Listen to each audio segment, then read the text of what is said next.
warahmatullahi wabarakatuh. Salam sehat untuk kita semua. Selamat datang di MWD Meet with Dietitian Podcast. Saya Isu Lastri. Di sini saya akan membersamai teman-teman sekalian untuk beberapa menit ke depan. Tentunya saya tidak sendirian di sini. Saya ditemani oleh Mbak Andita Intan Ramadhani yang merupakan mahasiswa profesi dietitian Poltekkes Kemenkes Yogyakarta. Jadi sekilas info untuk teman-teman semua. Jadi profesi dietitian ini ditempuh oleh seseorang yang telah menyelesaikan studi sarjana gizi ataupun sarjana terapan gizi. Nah, kita sapa terlebih dahulu ya teman-teman untuk Mbak Ditanya. Halo Mbak Dita, apa kabar? Halo, alhamdulillah baik, sehat juga. Alhamdulillah sehat ya Mbak Dita. Mungkin boleh nih disapa teman-teman MWD hari ini. Silakan. Oke, halo semua teman-teman MWD Podcast. Semoga kalian di sana sehat selalu ya. Oke, Mbak Dita, sekarang kesibukannya gimana nih? Sejauh ini alhamdulillah lagi menyelesaikan laporan-laporan ya. Oke, untuk laporan PKL. Oke, siap, mantap Mbak Dita ya. Dan semoga untuk apapun yang kita jalani hari ini, kita semoga tetap semangat, benar begitu? Siap. Oke, jadi teman-teman memulai pembahasan kita kali ini, yaitu akan ada topik yang kita usung, yaitu terkait dengan hubungan toksik. Nah, menurut Mbak Dita, hubungan toksik ini menurut Mbak Dita tentang apa nih? Baru mulai udah berat ya sepertinya pembahasannya. Kalau menurut aku ya, kalau hubungan toksik itu pastinya hubungannya nggak sehat, merasa dirugikan. Mungkin ada juga yang ingin keluar dari hubungan itu tapi itu susah karena udah terlanjur mungkin saling ketergantungan seperti itu. Jadi ya gimana ya, mau keluar tuh susah gitu karena masih saling membutuhkan gitu sebenarnya. Gitu sih kalau menurut aku. Oke, iya. Begitu jadi teman-teman. Jadi menurut Mbak Dita terkait dengan hubungan toksik ini sesuatu hal yang ibaratnya saling merugikan gitu ya teman-teman. Nah, tapi teman-teman, jadi kita di sini tidak membahas terkait hubungan toksik yang berkaitan dengan percintaan gitu ya dalam tanda kutip. Nah, kita di sini membahas terkait dengan sebuah penyakit yang mana penyakit ini apabila terjadi pada seseorang itu memang dapat ada hubungan toksik seperti itu. Nah, penyakit ini yaitu terkait dengan diabetes mellitus tipe 2 dan juga dyslipidemia. Nah, menurut Mbak Dita, memang apakah DM2 sama dyslipidemia ini memang hubungannya setoksik itu? Tentu saja benar sih. Karena memang keduanya ini saling berhubungan, jadi muncul satu, lainnya itu juga muncul gitu. Jadi memang apa ya, memiliki hubungan yang saling merugikan keduanya.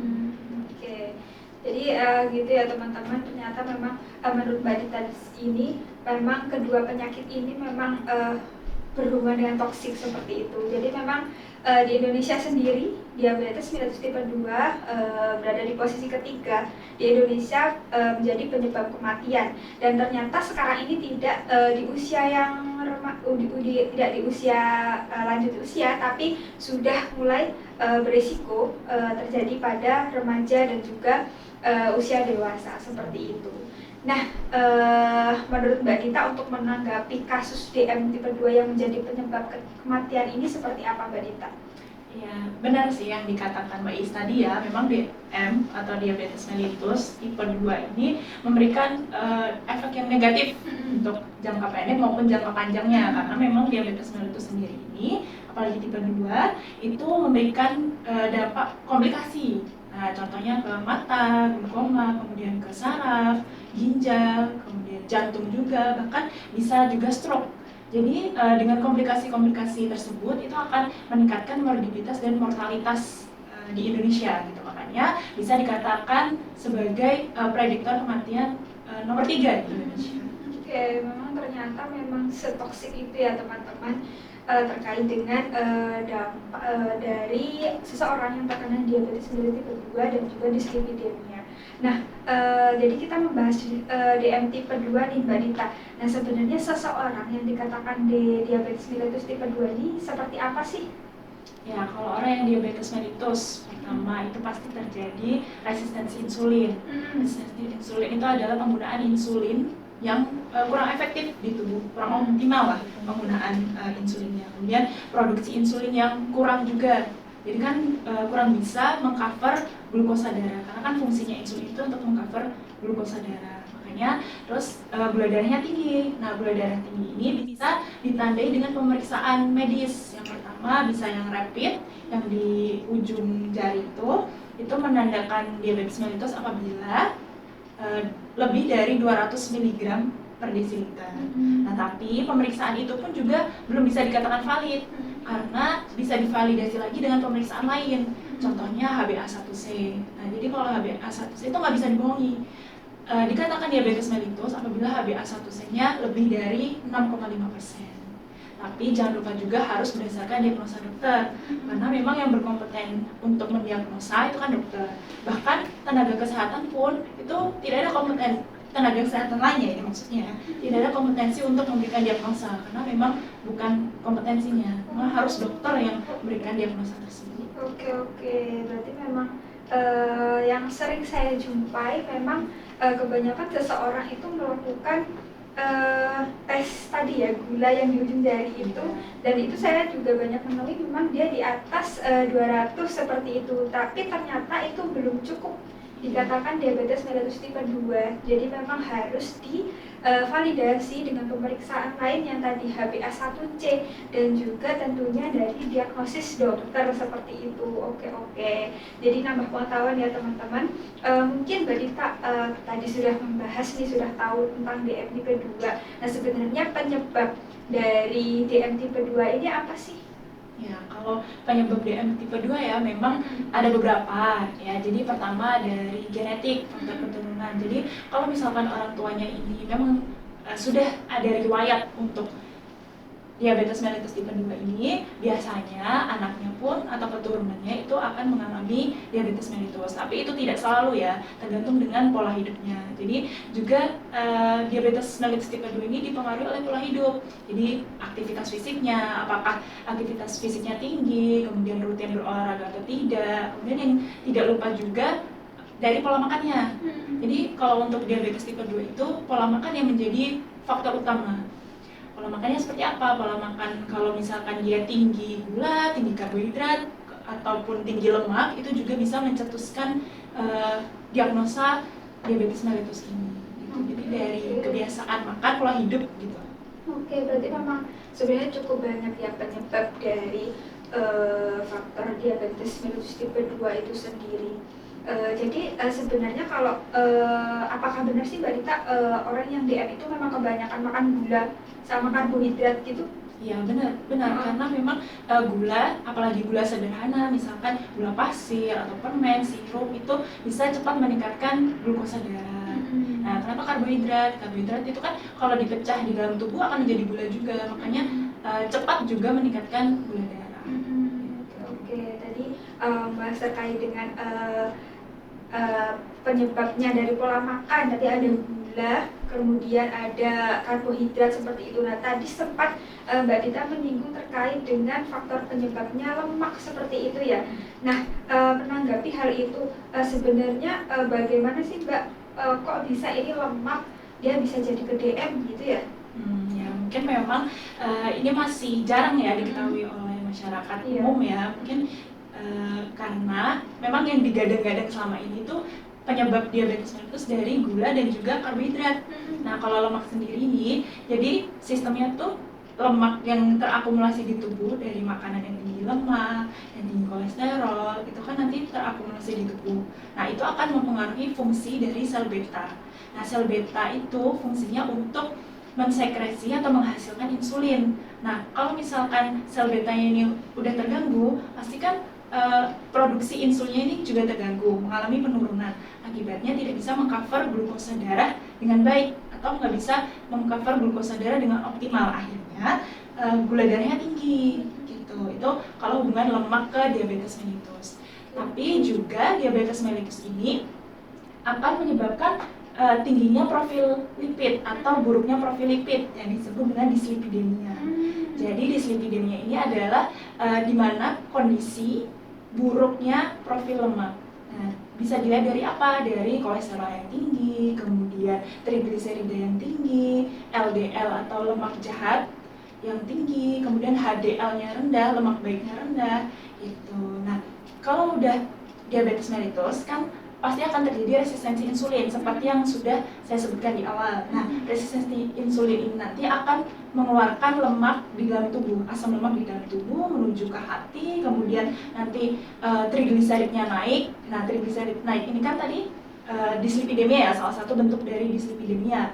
Kemudian HDL-nya juga turun, itu kan juga satu tanda dislipidemia. Kemudian LDL-nya seperti apa? LDL-nya itu tidak selalu meningkat, atau lemak jahatnya ini nggak selalu meningkat. Bisa jadi LDL-nya ini normal, tapi LDL ini berubah bentuk menjadi lebih padat, lebih kecil, sehingga LDL ini bersifat aterogenik atau mudah melekat di pembuluh darah. Nah, ketika sudah melekat di pembuluh darah, maka akan menyempitkan pembuluh darahnya itu. Akhirnya, ketika cek kolesterol, akhirnya profil lipidnya buruk, profil lipidnya jelek. Nah, itulah tanda dari dislipidemia. Jadi ini hubungan toksiknya tuh di sini. Tadi dia lemak menyebabkan diabetes mellitus sendiri pun itu juga menyebabkan dislipidemia. Jadi setoksik itu memang. Kalau misalkan satu muncul, akan muncul satunya lagi gitu.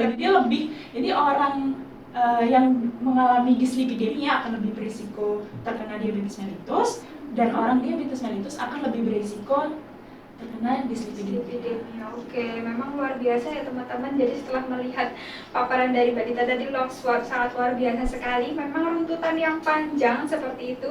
Jadi memang itu suatu runtutan yang panjang ketika seseorang sudah terkena DM tipe 2 ataupun asupan lemak, dan itu saling berkaitan seperti itu ya. Jadi harapannya ketika teman-teman udah dapet ilmunya nih hari ini, nah itu kita akan berusaha gimana nanti kita tahu gimana untuk pencegahannya ataupun menanggulanginya seperti itu. Nah, Mbak Dita, berkaitan dengan lemak tadi ya, lemak yang dia ada dislipidemia, kemudian dia ada DM. Nah, biasanya lemak ini berkesinambungan dengan orang-orang yang kegemukan. Nah, apakah artinya orang yang kegemukan ini dia juga berisiko dislipidemia seperti itu? Ya, benar sekali. Jadi kan memang kalau pada orang obesitas itu pasti akan terjadi penumpukan lemak, apalagi obesitas sentral, obesitas di perut. Nah, itu kan sudah jelas sekali terjadi penumpukan lemak. Kemudian gelambir, itu kan juga adanya penumpukan lemak di tubuh. Nah, seperti yang saya sebutkan di awal tadi, memang lemak nanti akan berakibat pada terganggunya sel beta, kemudian sel beta akan mempengaruhi produksi insulin, akhirnya kan glukosa darahnya nggak bisa tercover dengan baik. Nah, sehingga pada akhirnya nanti terdiagnosa diabetes mellitus. Iya. Jadi memang ini saling berkaitan ya. Jadi seseorang yang obesitas ini juga nanti dapat berisiko terkena dislipidemia, termasuk juga diabetes mellitus tipe 2. Jadi teman-teman mungkin ini bisa menjadi catatan gitu ya. Mungkin emang itu runtutan yang panjang, tapi kita semua pasti bisa seperti itu. Nah, sebenarnya Mbak Dita tadi kita membahas terkait dislipidemia gitu ya. Sebenarnya kelompok orang yang berisiko terkena dislipidemia itu seperti apa? Ya, kalau kelompok orang yang terkena dislipidemia, pasti kan tadi saya juga sudah menyebutkan bahwa asupan lemak, otomatis berarti orang yang memiliki pola makan buruk, yang tinggi lemak, tinggi kolesterol, nah itu akan pasti beresiko untuk terjadi dislipidemia. Kedua, dari usia. Nah, usia ini seperti apa? Usia yang semakin bertambahnya usia, itu kan organ-organ di tubuh itu mengalami penurunan fungsi. Nah, misalkan nih pada lansia organ-organ tubuhnya sudah menurun, tapi masih mengkonsumsi makanan yang tinggi lemak, otomatis di tubuh itu tidak bisa terproses dengan baik kan, karena organ-organnya mengalami penurunan fungsi. Nah, alhasil terjadilah penumpukan lemak di dalam tubuh. Ketika dicek kadar kolesterolnya itu menandakan tinggi. Nah, itu disebut dislipidemia itu tadi. Nah, selain itu dari jenis kelamin. Nah, jenis kelamin kalau laki-laki itu memang lebih berisiko untuk terjadi dislipidemia. Karena kalau pada laki-laki ini ada hormon testosteron. Nah, hormon testosteron ini akan mempercepat terjadinya aterosklerosis atau penumpukan lemak di pembuluh darah. Jadi penyumbatan lemak di pembuluh darah. Nah, sehingga laki-laki ini lebih berisiko. Nah, bagaimana dengan perempuan? Nah, kalau perempuan itu memiliki hormon estrogen. Nah, hormon estrogennya ini memberikan perlindungan terhadap terjadinya dislipidemia. Nah, tapi kalau misalkan wanita ini atau perempuan ini sudah menopause, kan hormon estrogennya sudah tidak berfungsi dengan aktif ya, atau berfungsinya udah beda lah ya sama yang sebelum menopause. Nah, itu juga akan berisiko terjadinya dislipidemia. Jadi kita semua ini memang akan beresiko gitu. Jadi dari pola makan yang kurang baik, kemudian dari usia semakin tua semakin dewasa akan memberikan risiko lebih tinggi untuk terjadinya dislipidemia. Jadi usahakan mumpung masih muda-muda, sedini mungkin mulai hidup sehat, menerapkan hidup sehat, pola hidup sehat, meningkatkan aktivitas fisik, kemudian mulai olahraga rutin, memperbaiki pola makannya seperti itu. Siap-siap. Jadi memang terkait dengan faktor penyebabnya tadi teman-teman ya kita ketahui bersama. Jadi ada faktor penyebab yang pertama yaitu usia, karena memang semakin bertambahnya usia itu lebih berisiko terkena dislipidemia. Kemudian jenis kelamin, dari jenis kelamin ternyata laki-laki ya yang lebih berisiko itu karena ada hormon tadi. Dan kedua yaitu terkait dengan pola makan seperti itu. Nah, tadi menyinggung terkait dengan pola makan, Mbak. Jadi sebenarnya pola makannya itu yang seperti apa sih agar kita itu bisa mencegah terjadinya penyakit yang seperti diabetes mellitus, kemudian dislipidemia seperti itu? Kalau ngomongin masalah pola makan ya, pasti memang sudah banyak berseliweran mungkin di internet, di YouTube, di TikTok ya sekarang yang lagi rame, kemudian Instagram itu pola makan yang baik, diet gitu ya, maksudnya defisit kalori juga gitu kan. Nah, tapi prinsipnya yang paling penting itu adalah menerapkan makan dengan gizi seimbang. Nah, gizi seimbang itu ditinjau dari mana? Dari porsinya. Nah, jadi dalam satu piring, ini ada istilah isi piringku yang juga direkomendasikan oleh Kementerian Kesehatan. Jadi dalam satu isi piring, itu coba kita bagi dua dulu nih. Nah, jadi untuk seperempatnya itu bisa diisi dengan buah-buahan, kemudian 3/4-nya itu bisa diisi dengan sayuran, kemudian sisi setengahnya lagi itu seperempatnya diisi dengan sumber protein, 3/4-nya diisi dengan karbohidrat. Jadi komponen atau proporsi dari karbohidrat dan juga sayur ini sama, kemudian proporsi dari buah dan juga protein itu sama gitu. Itu kalau dari jumlahnya.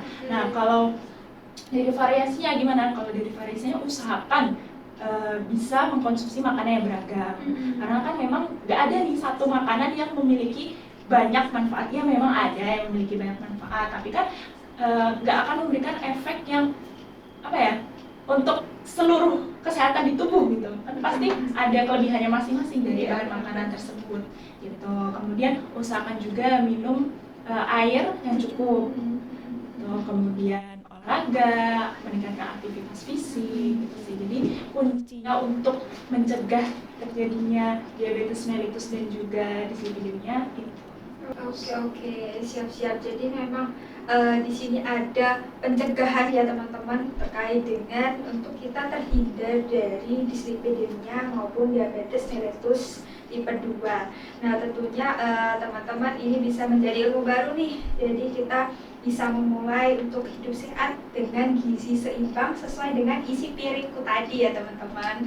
Nah, tadi Mbak Dita membahas terkait dengan aktivitas fisik nih, yang kita rajin olahraga, rajin aktivitas fisik. Nah, sekarang pernah dengar nggak sih Mbak, sekarang lagi rame terkait dengan kebiasaan mungkin remaja ataupun pada usia dewasa ini ada kata mager gitu. Nah, menurut Mbak Dita kalau ada kata-kata mager ini bisa nggak sih kita hubungkan dengan pembicaraan kita kali ini? Pasti ya, pasti, karena kan tadi kan aku sudah menggadang-gadang untuk meningkatkan aktivitas fisik, olahraga, terus kan ini juga pastinya berkaitan dengan mager. Mager kan berarti nggak ada aktivitas fisik, nggak ada olahraga, nggak ada kegiatan, tambahan dong. Nah, iya biasanya kayak gitu. Nah, itu pasti ya, karena memang kan memulai hidup sehat, memulai pola hidup yang baik itu kan bisa dilakukan sedini mungkin dari remaja, mungkin dari anak-anak pun sudah dibiasakan oleh orang tuanya untuk melakukan aktivitas fisik yang banyak gitu ya. Karena memang aktivitas fisik sama olahraga ini adalah dua hal yang berbeda. Nah, jadi kalau aktivitas fisik itu adalah aktivitas yang dilakukan sehari-hari. mungkin bisa bersih-bersih rumah atau bekerja, itu juga merupakan aktivitas fisik. Terus berkebun itu juga aktivitas fisik. Jadi aktivitas fisik itu tidak terjadwal, tapi memang sering kita lakukan kegiatan sehari-hari itu. Nah, tapi kalau olahraga itu adalah sebuah aktivitas yang terjadwal dan teratur. Jadi ada frekuensinya berapa kali, misalnya seminggu berapa kali, seminggu 2 atau 3 kali gitu. Kemudian ada jenis olahraga yang dilakukan. Oke, seperti itu. Oke, berarti memang sedikit ada hubungan gitu terkait dengan mager-mageran gitu. Jadi ya mungkin teman-teman semua yang merasa mager-mageran, nah mungkin bisa dimulai nih pelan-pelan buat aktivitas fisik, tentunya untuk investasi kesehatan di masa depan. Nah, jadi kita tadi sudah bahas terkait dengan pencegahan. Jadi pencegahan ini tentunya untuk orang yang sehat ya teman-teman, orang yang sehat untuk mencegah terjadinya diabetes mellitus tipe 2 ataupun dislipidemia. Nah, Mbak Dita, kira-kira ada nggak sih pengaturan diet gitu ya, pengaturan makan untuk seseorang yang sudah terkena diabetes mellitus tipe 2 seperti itu? Ya, ada dong ya untuk pengaturan makan, pola makan untuk penderita diabetes atau diabetes itu pasti ada. Mungkin sudah banyak ya di internet juga pengaturan makannya untuk diabetes itu seperti apa. Mungkin juga banyak mitos atau fakta yang hadir juga di kalangan masyarakat gitu. Nah, jadi sebenarnya untuk prinsipnya untuk pengaturan pola makan diabetesi atau penderita diabetes itu ada prinsip 3J. Oke. Ya, 3J itu sebenarnya udah banyak yang tahu ya prinsip 3J ini. Nah, ini mungkin mengingatkan kembali, juga memberitahukan kepada orang-orang yang mungkin belum tahu juga terkait prinsip 3J ini. Yang pertama, J-nya itu tepat jadwal. Nah, jadi jadwalnya dibuat sehari 6 kali makan. Kan kelihatannya banyak banget ya, tapi sebenarnya bisa dibagi 3 kali makan utama, 3 kali cemilan atau snack. Jadi bisa konsumsinya itu di jeda setiap 3 jam. Jadi memang untuk pengaturan makannya 6 kali sehari ini, menurut penelitian pun penderita diabetes yang makannya itu 6 kali, itu gula darahnya lebih terkontrol dibanding dengan diabetesi yang makannya 2 kali sehari. Jadi tidak terjadi kenaikan dan penurunan gula darah yang fluktuatif atau yang sangat berbeda. Jadi ketika dicek gula darah sewaktu maupun gula darah puasa misalkan, nah itu akan lebih cenderung normal, lebih cenderung terkontrol gula darahnya. Itu kan J yang pertama. Kemudian J yang kedua dari jumlah. Nah, jumlahnya seperti apa? Seperti isi piringku tadi, cuman ada bedanya. Kalau diabetes itu ada piringku sendiri juga, isi piringku sendiri. Jadi khusus untuk diabetes itu 50%-nya berisi sayur-sayuran. Kemudian 25%-nya sumber protein, 25%-nya lagi sumber karbohidrat. Jadi itu untuk J yang kedua ya. J yang pertama tadi kan jadwalnya 6 kali makan. J yang kedua dari segi jumlahnya, porsinya itu tadi 25% sama 25%. Kemudian J yang ketiga itu dari jenisnya. Nah, jenisnya seperti apa? Dari sayurannya dulu nih. Dari sayurannya pilih sayuran non tepung. Sayuran non tepung itu artinya sayuran yang memiliki kadar atau kandungan karbohidrat yang rendah, sehingga akan lebih sulit untuk meningkatkan gula darah. Contohnya itu sayuran-sayuran hijau, kemudian wortel, tomat, labu siam, terong, itu bisa dikonsumsi untuk penderita diabetes. Nah, kemudian dari jenis proteinnya, pilihlah protein yang tanpa lemak, dalam artian rendah lemak maupun rendah lemak jenuh. Tadi udah dibahas ya di depan ya, kalau lemak itu akan meningkatkan risiko terjadinya diabetes mellitus, dan diabetes mellitus juga meningkatkan resiko untuk terjadinya dislipidemia. Makanya untuk asupan proteinnya itu lebih bisa dikondisikan. Nah, contohnya dari apa? Contohnya dari dada ayam. Itu kan lemaknya sedikit ya, karena kan memang isinya daging semua. Jadi kalau makan ayam usahakan tanpa kulitnya, karena kan kulit itu sumber dari lemak ya. Itu biasanya kesukaan saya juga. Iya, itu banyak sih dari anak-anak ataupun sampai tua kayaknya pada suka kulit ya. Kemudian dari ikan juga bisa, telur bisa juga dikonsumsi, tahu, tempe itu bisa lah sebagai sumber protein untuk para diabetisi. Jadi usahakan yang rendah lemak maupun rendah lemak jenuh.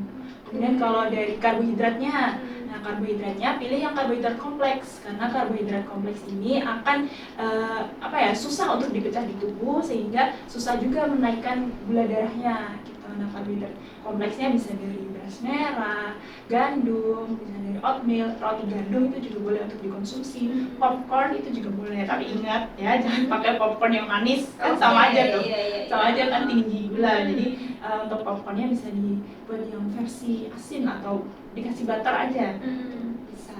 Nah kalau untuk karbohidrat ini ada juga karbohidrat sederhana.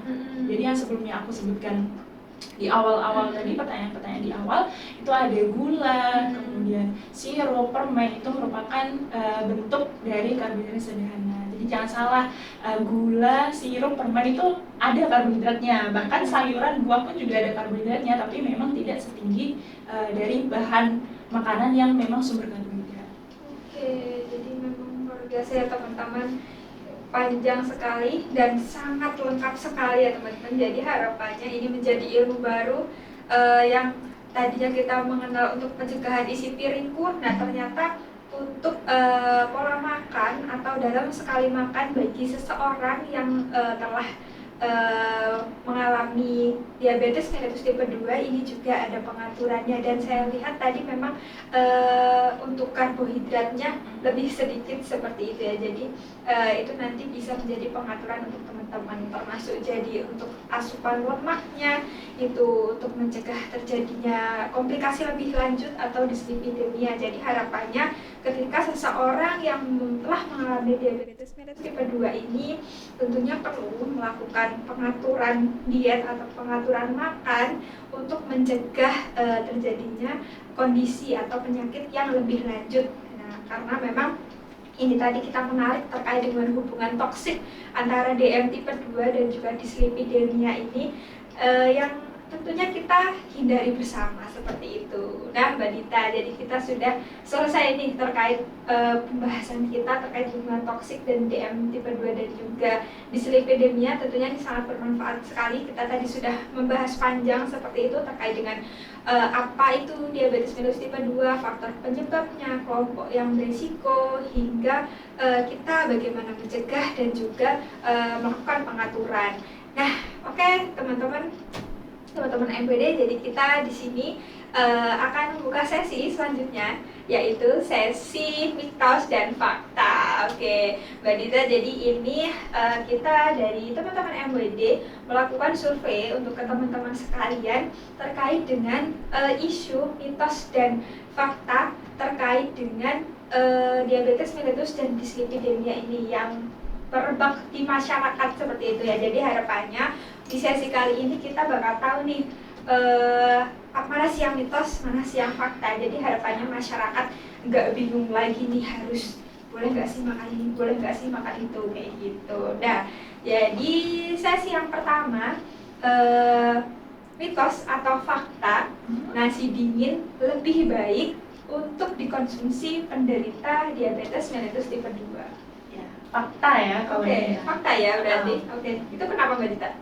Jadi memang kalau nasi dingin, mungkin juga sudah banyak yang tahu ya kalau misalkan diabetes mellitus itu lebih baik mengkonsumsi nasi dingin. Itu memang benar, itu fakta, karena nasi dingin ini patinya itu lebih tinggi sehingga indeks glikemiknya itu lebih rendah. Jadi indeks glikemik itu adalah kemampuan suatu makanan untuk gimana sih meningkatkan gula darahnya itu seberapa. Jadi karena indeks glikemiknya rendah, makanya lebih disarankan untuk penderita diabetes mellitus. Nah, bagaimana dengan nasi yang panas? Nasi yang panas ini kebalikannya. Nasi panas itu patinya lebih rendah sehingga indeks glikemiknya lebih tinggi. Jadi cepat untuk meningkatkan gula darah.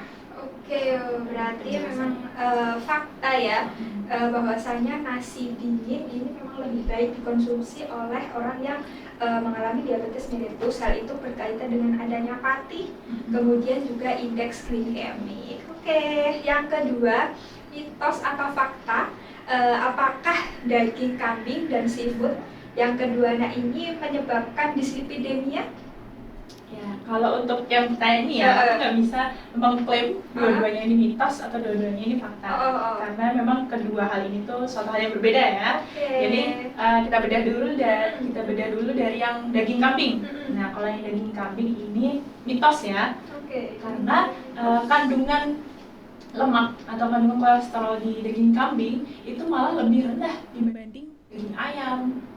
Nah, jadi sebenarnya untuk mengkonsumsi kambing pun masih aman-aman saja, tapi juga diperhatikan lagi porsinya, cara pengolahannya seperti apa. Karena kan memang kebiasaannya untuk daging kambing kan diolahnya seperti gulai, kemudian sate yang berminyak, kemudian gajinya juga diikutkan, kemudian ada tambahannya lagi bumbu kacangnya, itu kan juga merupakan sumber lemak ya. Jadi lebih ke pengolahannya sih kalau untuk yang daging kambing, karena memang pada dasarnya daging kambing ini kandungan kolesterolnya itu lebih rendah dibanding protein lainnya. Maksudnya dari ayam itu tadi. Nah, kalau dari yang seafood ya, nah seafood ini fakta memang bisa menyebabkan dislipidemia karena memang seafood ini sendiri kandungan kolesterolnya tinggi. Jadi kalau misalkan mengkonsumsinya dalam jumlah yang berlebihan akan meningkatkan kolesterol. Artinya kalau kolesterolnya meningkat pasti itu sebuah tanda atau salah satu bentuk dari dislipidemia.